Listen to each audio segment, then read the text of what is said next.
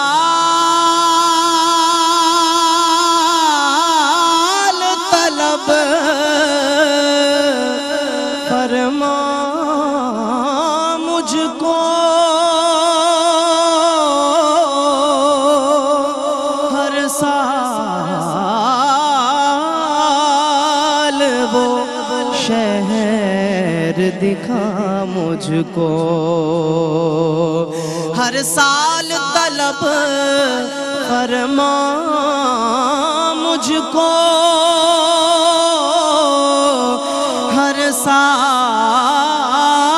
سال وہ شہر دکھا مجھ کو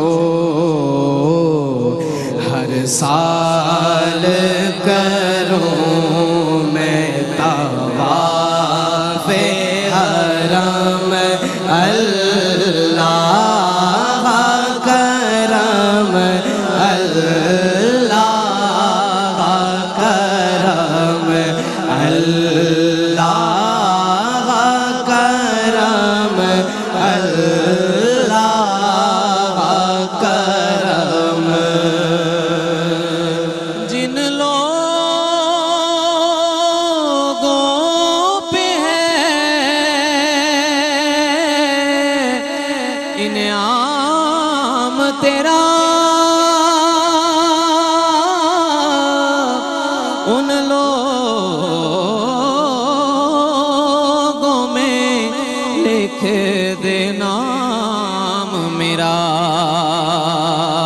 ان لوگوں میں لکھ دے نام میرا محشر میں میرا رہ جائے بھرم اللہ کرم اللہ کرم اللہ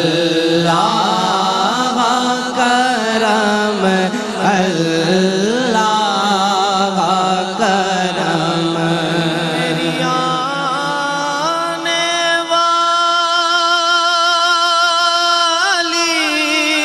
والی سب نسلیں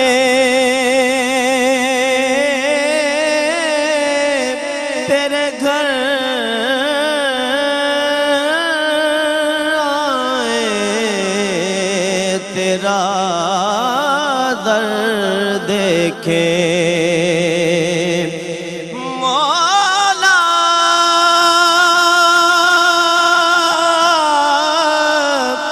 میری آنے والی سب نسلیں تیرے گھر آئے تیرا در دیکھیں اسباب کو ایسے باہم